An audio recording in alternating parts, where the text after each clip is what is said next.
sejam bem-vindos. Hoje trago um assunto assustador, mas de extrema importância: o ressurgimento da adoração a Baal em nossos tempos modernos. Mas antes precisamos entender quem foi Baal segundo as escrituras sagradas. Baal, frequentemente mencionado na Bíblia, era supostamente o deus da chuva, das tempestades e da fertilidade. Seu culto envolvia oferendas, prostituição e mutilação. Os rituais de adoração a Baal eram simplesmente repugnantes. As escrituras nos revelam a constante luta entre a adoração ao Deus verdadeiro e a idolatria a Baal. Deus tinha proibido o culto a Baal e a outros deuses, mas os israelitas desobedeceram. Logo que entraram em contato com os povos de Canaã, os israelitas começaram a se desviar de Deus para adorar a Baal. O culto a Baal levou os israelitas a cometerem vários outros pecados, como prostituição, mutilação e sacrifícios. Agora que lembramos quem é Baal segundo a Bíblia, voltaremos para o nosso tempo. Vivemos em uma era de tecnologias e da globalização, onde, surpreendentemente, encontramos vestígios dessa antiga adoração, de formas adaptadas para se tornarem aceitáveis para a sociedade contemporânea. Então, vamos compreender esse evento contemporâneo que traz ressurreição dessa antiga prática de adoração ao Deus Baal nos tempos de hoje. Peço a você, irmão e irmã, que a partir deste ponto, preste bastante atenção para a ordem cronológica que as coisas acontecem. Houve recentemente, pelas mãos do ISIS, um ato de destruição de artefatos históricos, incluindo a demolição do templo de Baal em Palmira, na Síria. Na ocasião, eles destruíram tudo quanto julgaram ser oposto à visão de mundo islâmica.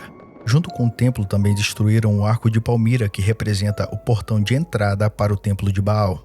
O que aconteceu depois foi que um determinado grupo que tem influência global decidiu recriar o arco de Baal. Utilizando tecnologia de ponta, eles reergueram uma réplica exata, pesando 11 toneladas e alcançando a impressionante altura de 5 andares. Mas por que recriar um monumento especificamente associado à adoração a Baal? Isso nos leva a questionar: esse esforço seria uma homenagem ou uma dedicação contemporânea àquilo que Baal representa? A partir daí não podemos ignorar o peso espiritual e histórico que isso carrega. O Arco de Palmira, mais do que uma façanha arquitetônica, simboliza um portal, uma entrada para a veneração de Baal. Essa reconstrução levanta questões sobre o ressurgimento de práticas e simbolismos que fazem parte de uma adoração condenada pelas Escrituras. Também encontramos aqui um conceito profundamente enraizado na adoração pagã: a ideia de portais para outras dimensões, pontos de acesso ao divino ou, neste caso, ao profano. O Arco de Palmira é visto por muitos como uma representação física de um portal para a adoração a Baal, bem como a estrutura sagrada encontrada no tabernáculo e no Templo de Jerusalém, onde o Santo dos Santos representa o ponto de encontro direto com Deus. No entanto, enquanto o Santo dos Santos era um lugar de santidade e encontro sagrado com o Deus de Israel, a interpretação do Arco de Palmira como um portal sugere uma tentativa de imitar ou replicar essa entrada sagrada, mas voltada para fins profanos e idólatras. Após o Arco de Baal ser reconstruído, chegamos a este evento que foi amplamente divulgado. Manchetes do New York Times anunciaram que o Templo de Baal estaria chegando a Times Square. Essa notícia surpreendeu o mundo e provocou uma reflexão generalizada sobre a presença de uma representação desse Deus nas ruas de uma das maiores cidades do globo. A escolha de Nova York, um epicentro de influência cultural e financeira, para a exibição dessa réplica não foi apenas simbólica. Ao posicionar o Arco de Palmira em um local de destaque como a Times Square, enfrentamos a realidade de que o terreno espiritual está sendo disputado abertamente em nossa sociedade. Após as manchetes sobre a chegada do Templo de Baal a Times Square circularem, se criou um alvoroço entre as comunidades cristãs ao redor do mundo. Fiéis conscientes do peso espiritual que Baal carrega nas Escrituras, expressaram profunda preocupação e oposição. Percebendo a intensidade da reação pública, os responsáveis pela exposição do Arco de Baal tomaram uma decisão estratégica: alterar a narrativa e o local da apresentação. Londres, com seu prestígio histórico e cultural, foi escolhida como o novo palco para desvendar a réplica do arco. Junto a isso, anunciaram uma turnê mundial, com o pretexto de exibir essa antiguidade como um símbolo de liberdade. Após considerar a apresentação do Arco de Palmira em Nova York, os organizadores voltaram seus olhares para Londres, uma das maiores capitais econômicas do mundo, alternando com Nova York em relevância global. Londres apresenta-se como um cenário estratégico para reintroduzir o arco sob um novo prisma. Mas por que Londres? A resposta reside não apenas em sua estatura como centro financeiro, mas também em sua capacidade de influenciar as percepções culturais e históricas globais. A mudança de local para Londres, acompanhada pela narrativa direcionada em torno da liberdade, facilitou uma aceitação mais ampla do arco. Para quem não compartilha o entendimento bíblico, a exposição parecia apenas uma celebração de resiliência contra a destruição do patrimônio cultural. Esse mascaramento cuidadoso do significado transformou a percepção pública do arco de um símbolo potencialmente controverso para um mero artefato histórico. Contudo, o aspecto mais perturbador dessa reinauguração não foi apenas a mudança de local. Foi a decisão de alinhar a abertura e a inauguração do arco com Beltane, uma data que se traduz literalmente como os fogos de Baal ou fogueiras de Baal. Beltane é reconhecido internacionalmente não apenas como um evento sazonal, mas como uma celebração que remonta às práticas antigas de sacrifício a Baal mencionadas no Antigo Testamento. Este alinhamento com Beltane não é uma coincidência inocente. Ao escolher essa data específica para a reinauguração do Arco de Palmira em Londres, os organizadores invocam intencionalmente as sombras de um passado idólatra e sangrento. A celebração de Beltane com suas fogueiras era originalmente um ato de devoção a Baal, incluindo práticas abomináveis que foram veementemente condenadas por Deus através dos profetas bíblicos. A decisão de inicialmente escolher Nova York e posteriormente Londres para a exposição do Arco de Palmira não é aleatória, mas profundamente simbólica. Ambas as cidades são reconhecidas como centros de poder financeiro global, lugares onde a riqueza, o poder e a noção de liberdade se entrelaçam.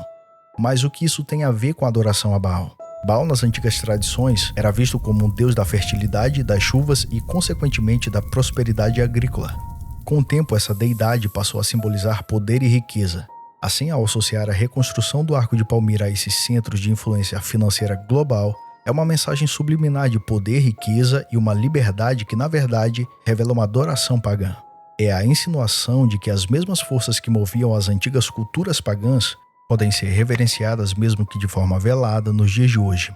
À primeira vista, a recriação e exposição do Arco de Palmira pareciam eventos culturais inofensivos, uma celebração da habilidade humana de preservar o patrimônio histórico. Para muitos, tratava-se de uma mera exibição educativa e cultural, desprovida de implicações maiores. No entanto, ao observarmos com maior atenção, percebemos as verdadeiras intenções. A escolha do Beltane para a inauguração do arco não é uma coincidência, mas um ato premeditado que realinha a exposição com o culto a Baal, remontando rituais antigos, alguns dos quais influenciam práticas condenadas pelas Escrituras.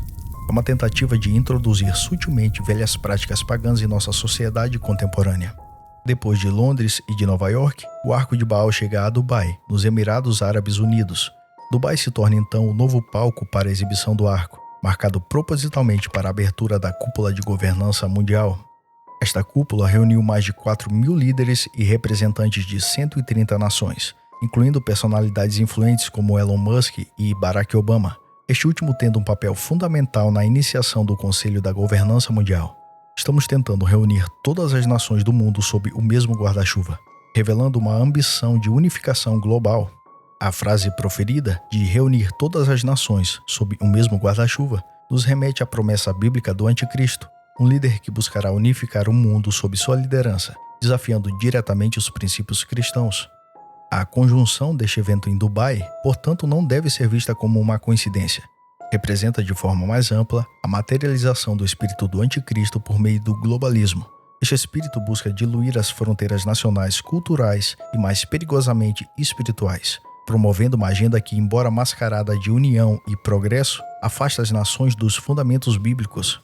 Estamos sendo testemunhas de um movimento que não apenas desafia os valores cristãos, mas também prepara o terreno para profecias bíblicas que falam de uma união mundial sob lideranças que se opõem aos ensinamentos de Cristo. A presença do Templo de Baal em um evento dessa magnitude não é uma questão histórica, é um sinal dos tempos, um lembrete da constante necessidade de discernimento e fé.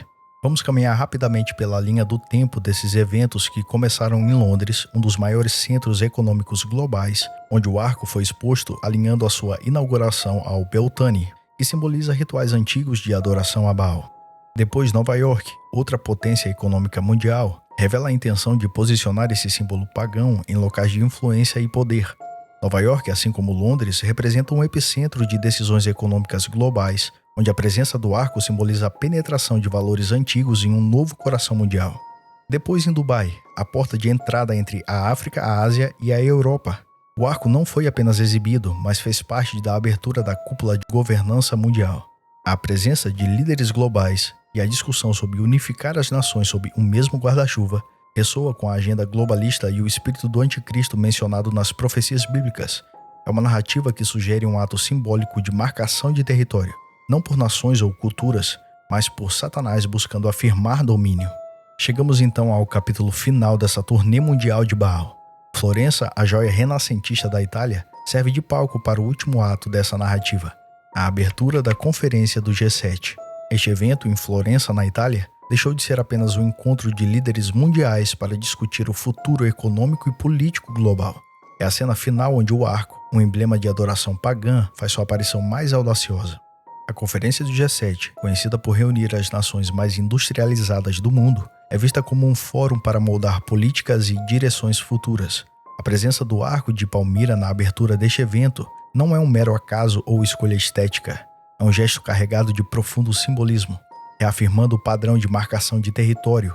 Ao escolher Florença para a exposição do arco durante a Conferência do G7, o ato de marcação atinge seu clímax. Aqui no coração da Europa, onde a história e o futuro se encontram, o arco serve como um lembrete arrepiante da presença persistente e da ambição de domínio de forças espirituais malignas. Sem dúvidas, é um momento simbólico em Florença, que marca a Conferência do G7 e convoca os cristãos a uma resistência espiritual renovada. O apóstolo Paulo, em suas epístolas, fala de um tempo de apostasia, um afastamento da fé, precedido pela influência de espíritos sedutores. Estes eventos que temos testemunhados, a exposição do Arco de Palmira em locais-chave ao redor do mundo, refletem não apenas movimentos culturais, mas um esconderijo espiritual à vista de todos, uma estratégia minuciosamente orquestrada para desviar os corações e mentes da verdade, como se Satanás estivesse em uma turnê de vitória, marcando cada local com "isto é meu". Ele busca reivindicar territórios, influências e, finalmente, almas. Londres, Nova York, Dubai e Florença não foram escolhidos aleatoriamente. Eles representam centros de poder econômico, político e cultural que moldam a consciência global. Este ato de marcação serve como um desafio arrogante às forças do bem. Esses locais constituem uma espécie de estrutura de influência mundial, sobre a qual o manto da apostasia pode ser facilmente lançado. O pretexto da exposição de um artefato histórico foi utilizado para realizar esse ritual bem diante de nossos olhos. Mas, como seguidores de Cristo, somos chamados a não nos deixar enganar. Estamos equipados com a verdade, a palavra de Deus que ilumina as sombras e revela as intenções ocultas por trás de tais gestos. A presença do Arco de Palmira em cada um desses eventos não foi apenas uma exposição cultural, foi uma manifestação física das forças espirituais que buscam desviar a humanidade do caminho de Deus. Que a paz de Cristo reine em nossos corações e que a sua sabedoria nos guie em todos os momentos. Se você assistiu esse vídeo até aqui, peço que considere se inscrever no canal e aumentar a nossa comunidade de fé no YouTube. Obrigado e até a próxima.